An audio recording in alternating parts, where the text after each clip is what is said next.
Hello, I'm Panos Kotzathanasis, and this is Asian Movie Pulse Interviews. Today I am here with Daichi Murase and Akio Yoshioka, director and producer of Beyond the Fog, who is currently screening at the 88th Busan International Film Festival.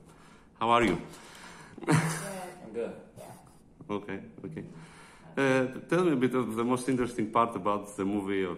one of the most interesting parts, is the location. Where did you find this village and why did you choose to shoot the movie there?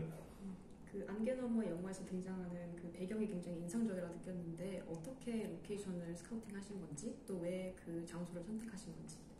映画の舞台になっている川上村すごく印象的で美しい村だったんですが、ロケハンはどうやってしたのかで、またどうやって川上村に選んだのか教えていただけますか。そもそも川瀬直美さんが主催されている奈良国際映画祭の、学生部門で僕は、観客賞をもらって、オフィシャルコンペティションと学生のコンペの中からの受賞者の中からこう企画を出し合って選ばれたっていうのがまずきっかけで、その川上村っていうロケーションはすでに決まっていまして、ナラティブというプロジェクトでその奈良県内のいろんな市町村とコラボするというか映画祭が協力し合ってその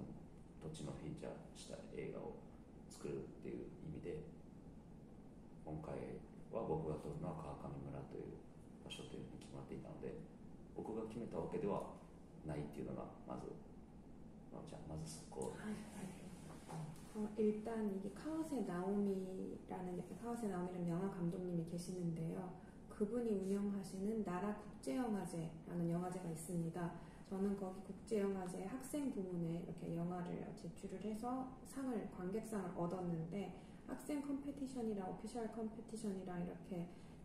기획을 제출해서 그 중에서 제가 제출한 기획이 선정된 것이 이 영화의 시발점이 됐었는데요. 그렇기 때문에 이 나라국제영화제와 그 나라현의 지자체들이 많이 협조를 해서 그 로케이션을 정해서 영화를 기획을 만들었기 때문에 이 카와카미무라라는 로케이션은 제가 정한 것이 아니라 원래 정해져 있는 기획이었습니다. 그 감독님 이름은 카와세 다시 한번. 카와세 나오미. 네, 알겠습니다. 그리고 카와카미무라요. 네, 마을 이름. 네. So the director actually said that there is a director named Kawase Naomi, and he actually competed in the Nara International Film Festival in the student film section, and he won the audience award for the student film section of the film festival. And this Beyond the Fog film is an idea that he pitched at the film festival, and that's how he came to sort of scout the location, which was located. In the film it's the Nara prefecture, and it's a real town that exists, and it's called the Kawakami Mura, and that is the origin of how he got to scout the location that's in the film, because it's through the idea that he pitched in the film festival that he won the audience award. Okay. Can I make a of course. Well, so he won the audience award, and then so we have all these winners from the film festival, and then one of the winners is entitled to make a film in Nara. That was the project of our film festival, and then so we make a film 1 year, and then we do the film festival 1 year. So that's the cycle of our film festival. And then we picked Murase Daichi to shoot a film for the filmmaking project. So that's why we made a film together. And maybe I guess you can answer that question also. How difficult was it shooting in the particular location? How was your cooperation with the locals, let's say? Well, so the local government completely supported us to shoot a film. Even from the pre-production, when he would go there, and then those local people will kind of show him around different places, and then from there he can kind of start briefing his idea of the film, And then, so the local, it wasn't actually like difficult at all. I mean, it wasn't really a big help. We get all the help from Kawakami Village. Am I answering the question? Yes. Okay, and can you tell us a bit of the inspiration of the actual story? Where did that came from? 영화에 등장하는 이야기 자체에 대한 어떻게 해서 그 아이디어를 얻게 되신 건지 그거에 대해서. まあ、映画の物語となるストーリーはどのような風にして発想されたのかというか。そうですね。まずその村が実際にある村で、かつてはすごく人口が多かったけど、今は過疎が進んで人がいなくなっていく未来っていうのを持っている村と、僕はその村おこしっていうか、そういう映画にしようとはまず思わなかったっていうのがあって、っていうのは僕の生まれも滋賀県の似たような土地というか、そういう田舎の町に生まれて、やっぱり田舎の独特の空気感っていうのは分かっているつもりだったので、その中ですごくコロナが流行って、都会の人たちが田舎にレジャーをしに来るとか移住するとかいうのがすごく盛んになった時で、もし来た人、ここに来たけど自分が思っていた世界じゃなくて、でももう子供ができてしまって仕事があってってなった母親っていうのと、全てをこの亡くなっていくかもしれない村っていうのを観察している女の子、娘ですよねっていう、この2人が映画になったらいいなという、母と娘と実際にあるその村っていうの、そうですね、それが最初のスタートです。はい、ありがとうございます。일단 제가 실존하는 마을에 대한 영화를 찍으려고 생각을 했었는데요. 그 카와카미 무라라는 실존하는 마을은 예전에는 인구가 정말 많았지만 이제는 인구가 계속 줄어가고 있고 사람이 도시로 빠져나가고 언젠가는 이렇게 사람이 없어질 것 같은 미래를 가진 마을입니다. 그 마을을 다시 이렇게 흥행시키려는 의도로 영화를 찍은 것은 절대 아니고요. 저도 비슷한 환경인 시가현이라는 시골에서 태어나서 그 시골 특유의 분위기를 잘 알고 있었습니다. 코로나 시기에 도시에서 사람들이 많이 시골로 놀러도 가고 이사도 가고 활발하게 그런 활동이 이루어졌었는데, 그걸 보면서 시골에 막상 가봤지만 좀 상상했었던 생활이나 삶이랑은 다르네? 라는 생각을 했을 것 같은 그런 생각을 사람들이 했을 것 같다라는 생각을 저는 했는데요. 다만 이미 이사를 가서 아이도 있고 일도 있는 그런 엄마와, 그리고 모든 것이 자기가 나고 자란 마을에서 사라지는 거를 바라보고 있는 딸, 이 두 명을 갖고 실존하는 마을 배경으로 영화를 찍으면 재밌지 않을까라고 생각했던 게 계기가 되었습니다. So the director always wanted to make a story that revolves around an existing town, and he got to discover the town of Kawakami, which is a place where the population is decreasing every year, and that's due to people moving out of the rural area to move out to the metro city. And by no means does this film have an intention of wanting to promote the town in a way that could sort of lure more people into the rural areas. That was not the intention at all, but he thought that it would be really interesting to capture a story that involves a mother who has to balance between raising her children and her work, which is in a rural area that's kind of dying with people leaving to go to the city. And these two little girls who were born and raised in a town that's basically in demise, and they see their own hometown going down with less people living there, and the scenes and the business and the people who are in that town changing due to modernization. And he also thought that during COVID times, the director saw a lot of people actually visiting their hometowns or moving into these rural areas that's kind of far from the city. And he thought that it would be interesting to capture the disparity between what people imagine what a countryside would look like versus what it's actually like in reality. And can you tell us a bit about the character of the mother? Because for me it's like the most tragic figure in the film. 영화에서 나왔던 그 어머니 역할이 가장 인상 깊었다고 하는데 그 어머니 역할에 대해서 조금만 더 설명을 해주실 수 있는지. 劇中に出ておかみ、お母さん水川あさみさんが演じてたそのおかみの役がすごく印象的だったんですが、彼女のキャラクターについてもうちょっと教えていただけますか。そうですね。彼女の、劇中での設定は39で、何かを始めるには始めることもできるし遅すぎることもないんですけど、多分ラストチャンスっていうそういった年齢に差し掛かっている一人の女性で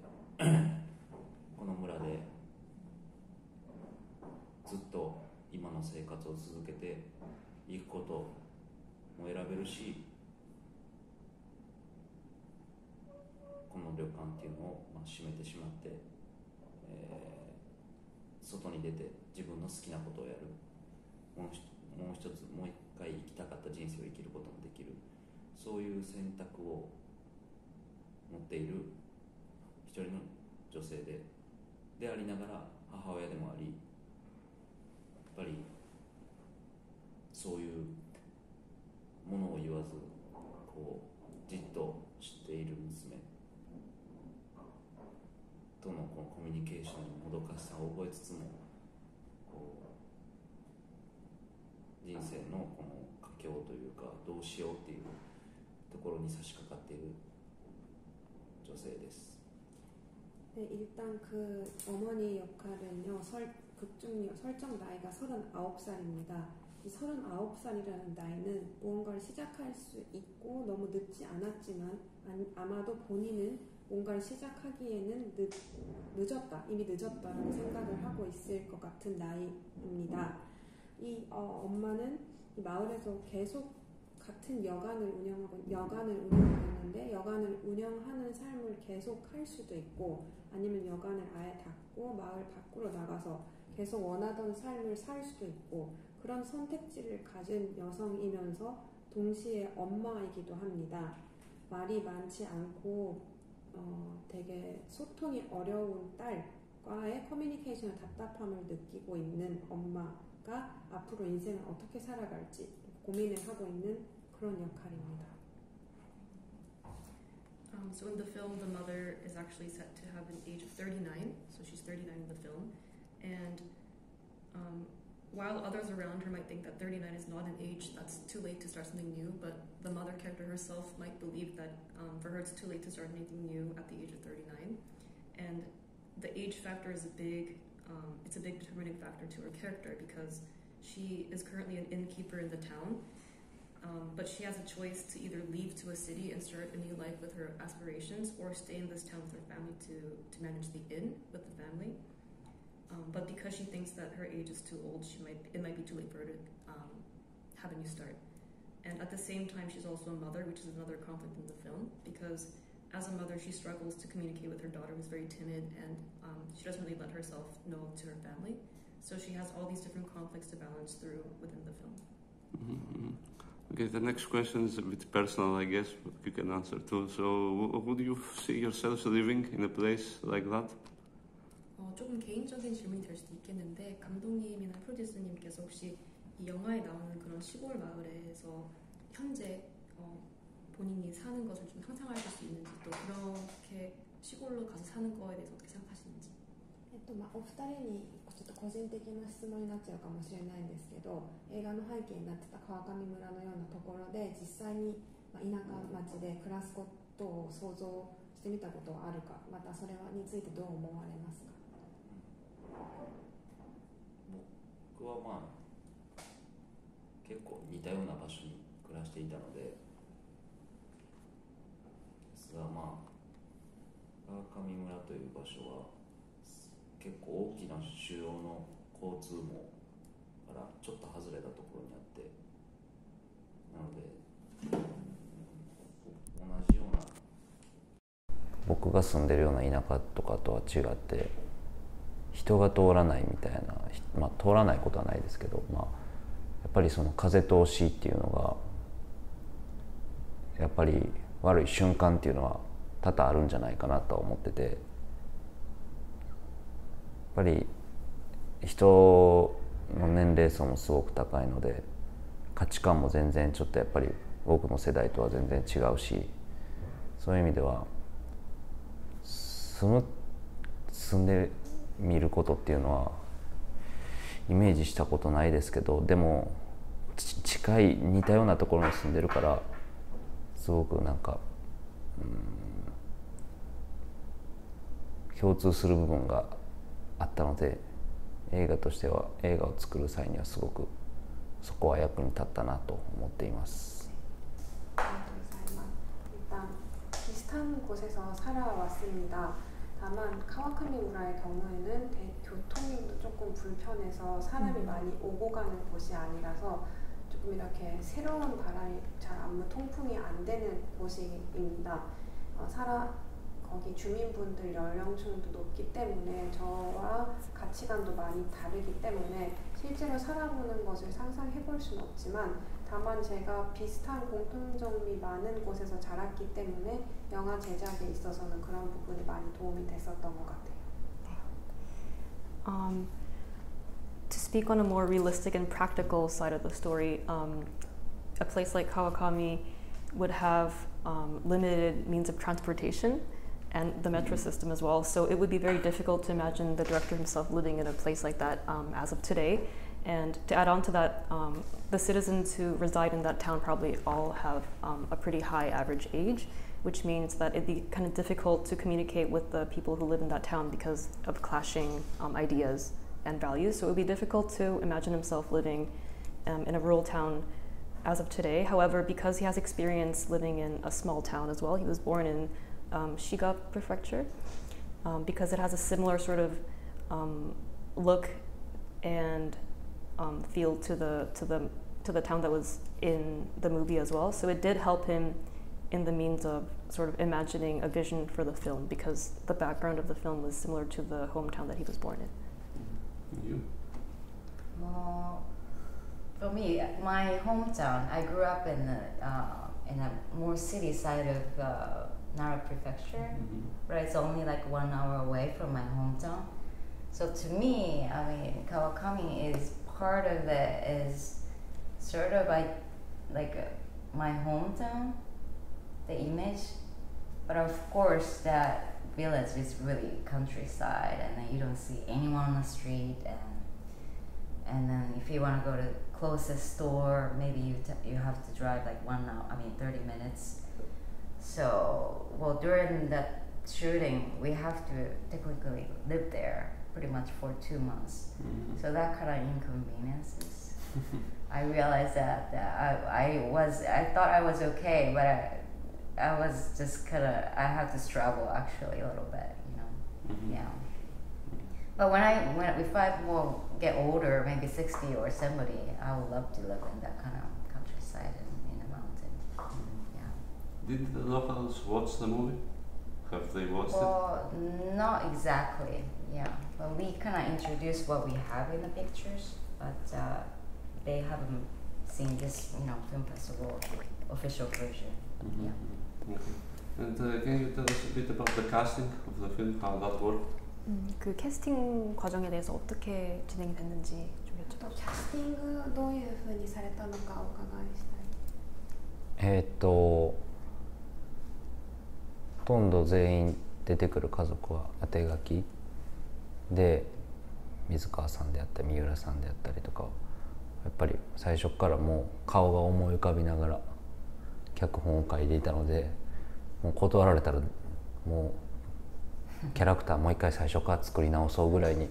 思っていたのと、主人公のいひかちゃんを演じた三宅朱里ちゃんはまだその時中学1年生小 6? 12歳やから中学1年生になったばっかり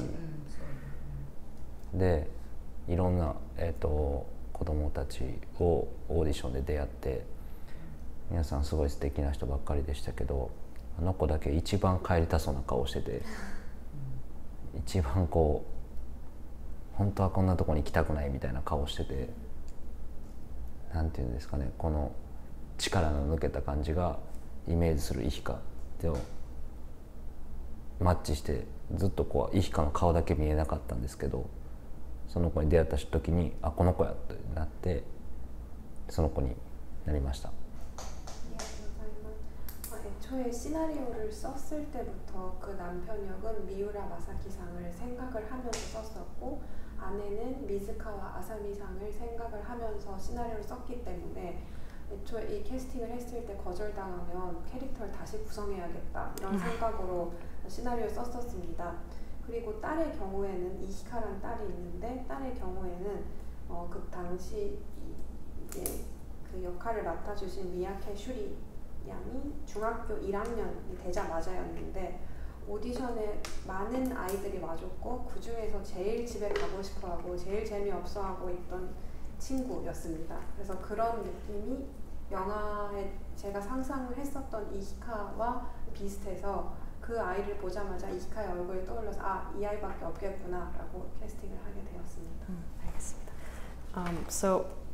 the casting process was a bit interesting for the director because when he was at the stage of writing the screenplay, he was already thinking about casting as he was writing the characters of the wife and the husband. So while he was writing the screenplay, he already had the actress Mizukawa in the role of the wife, and he already had Miura in the role of the husband while he was writing the screenplay. So at the time, he was kind of worried because he thought that if I can't secure these actors, then he might as well scrap everything and start all over again. But thankfully, they were able to join the cast. And another interesting story about casting for the role of the daughter, Ika,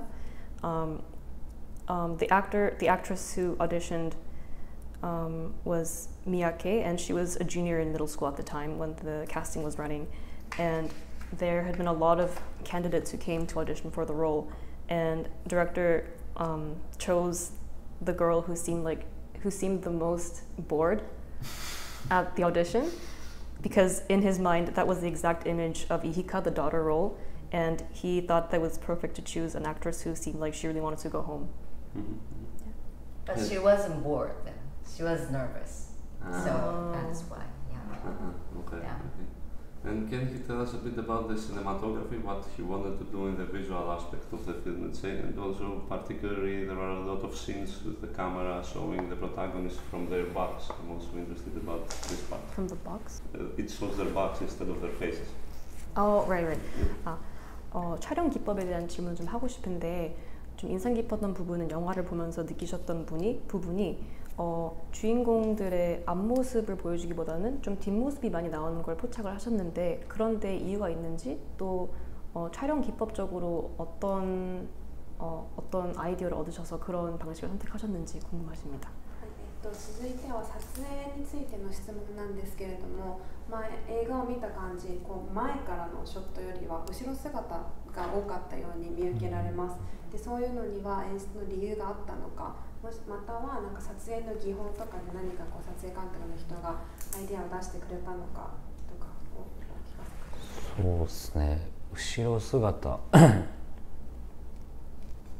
ろ姿が多いって言われて、確かにそうだなっていう今思ったんですけど、多分一つは僕が人を見る距離とか方向っていうのがそこだと思ってて、なんかその人の後ろ姿っていうのがその前ではどれだけ笑ったりとか、それとも後ろ姿っていうのが本当の姿だったりする瞬間っていうのは多くあって、なのでなんかこの映画はフレームとして、カメラマンが今回の、撮影監督のドドタケシさんは写真家なんですけど、なので今回初めて映画をやられて、なんか彼の写真もそうなんですけれども、人と自分っていうのにある程度の一定の距離っていうのがあって、そういう人々に対して寄り添いすぎずでも離れすぎず一定の距離を保った映画にしたいと思ったので、そういう意味では撮影監督とのこう多分後ろ姿を捉えるとか、こうなんていうんですかね、人々を捉える距離っていうのはすごく話し合ったというか、もうすぐお互い分かり合ってできたなと思ってます。 일단은 뒷모습이 많았다는 지금 말을 듣고 지금 그러네라는 생각을 했는데요. 이건 아마 제가 사람을 보는 거리나 시선이 그런 시기라서 그렇게 된 것 같습니다. 그게 어떤 뜻이냐면, 사람은 앞에서 볼 때는 이렇게 웃을 수도 있고 뭐 할 수도 있지만 사실 뒷모습에서 느껴지는 그 사람의 진심이기도 할 때가 많다고 생각을 하거든요. 그래서 이번에 촬영 감독을 맡아주신 도도 타케시 님이 원래는 사진가신데 이번에 처음 영화를 찍으셨습니다. 근데 도도상에 평소에 찍으시는 사진도 그러니까 피사체랑 카메라의 거리가 늘 조금 있고 그런 일정한 거리를 유지하면서 사진을 찍으시는 분이라서 영화도 마찬가지로 일정한 거리를 사람들이랑 두고 너무 멀지 않고 너무 가깝지 않고 그런 거리로 찍자고 의식을 하다 보니 뒷모습이 많이 찍혔던 것 같습니다. 다만 이거는 촬영 감독님이랑 우리 그럼 이렇게 찍자라고 합의를 했다기보다는 서로 사람을 보는 거리감이 비슷하기 때문에 바로 둘이 합의를 봐서 그렇게 촬영을 하게 됐습니다. It's interesting because I've never thought that there was a particular amount of scenes in the film where the backside of the protagonist was more in focus than the front side of the protagonist. But now that you've mentioned it, it's interesting for me to see that that's what the audience might have thought when they saw the film. And it makes me think that perhaps the reason why I chose to capture more of the backside of the protagonist in the film is because that's the way I see people in real life. I tend to think that although you can see a lot of their expressions and you can see their facial expressions when you look at someone from the front of their face, but I also think you can tell a lot about a person through their back as well. And I think that is how I see the people around me and the world in general, and perhaps that's the vision that was unintentionally but well put together in the film as well. And the director of photography for this film was Dodo Takeshi, and he's actually originally a photographer, and this was his first film.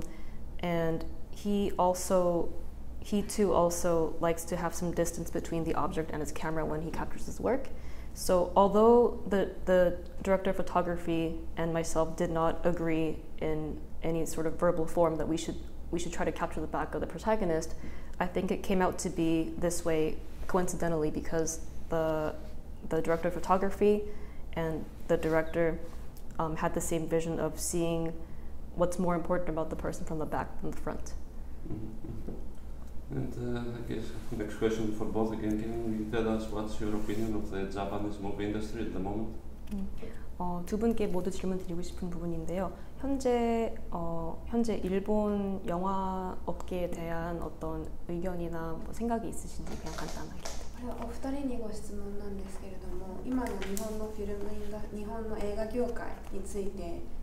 どう思われていますか？日本人の僕が見ていても全部同じ映画と全部同じストーリー、全部同じキャラクターに見えてしまうっ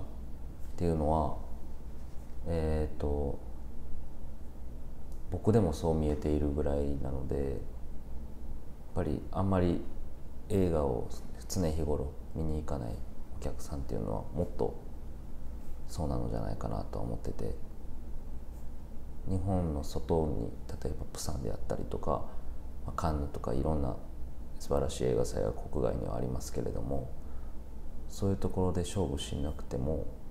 評価されなくても日本国内で収支がなんていうんですかね、こういうの収支がつくように、作られていく映画が多いのは全部とは言わないですけどね、もちろんちゃんと海外にちゃんと出してクリエイティブなことをやってる映画ももちろんあるんですけれども、残念ながら少ないっていうのが現状なのではないかなと思います。 일본인인 제가 생각해도 되게 비슷한 스토리, 비슷한 캐릭터가 넘쳐나고 있는 게 일본 영화라는 생각이 듭니다. 영화를 조금 많이 보는 제가 그렇게 느껴질 정도인데 평소에 영화를 많이 안 보는 사람들이 느껴지면 오죽할까 싶습니다. 물론 해외에 나가면 북제도 그렇고 깐느도 그렇고 되게 좋은 영화제들이 많은데 그런 영화제에서 굳이 평가를 받으려고 하지 않고 그냥 국내 시장에서 마무리가 될 만한 작품들이 많은 게 현상이지 않을까라는 생각이 듭니다. This is a very personal opinion, of course, but when I watch a lot of the Japanese films that come out these days, I think that a lot of the story and the conflicts and the character arcs are all very similar, and it all sort of feels like, you know, been there, done that, seen this before. And it makes me think that, you know, a cinephile like myself who watches a lot of films would think this way, so imagine what it would feel like for the general audience or the general public who only gets to watch a couple of films a year. And perhaps this is the reason why it's more prevalent to see films in the Japanese film industry today that instead of focusing on exporting these movies to international film festivals like Busan or Cannes Film Festival for them to judge these films on an international scale, these stories and these characters and these Japanese films perhaps work better domestically because of these reasons. 日本語でいきますね。こう日本でこう、映画を監督になりますって目指して、彼のように作っていくっていう、若手としてすごく映画監督になるっていう、土台っていうんですかね、国自体であったりとかそういう文化に対しての、国であったりとか、国のサポートっていうのが、まだまだ日本には、ヨーロッパの国なんかと比べるとすごく弱い部分があるなっていうのがあって、それもあるのでなかなかこうさっき村瀬君も言ったんですけども、オリジナルの作品で本当に自分の作家性であったりとか発信したいものを作りたいっていうようななんですかね、芸術的な映画を芸術として発信するっていう環境がなかなか日本には難しい状況にはあるなっていうのがあって、で、どうしてもその環境があるので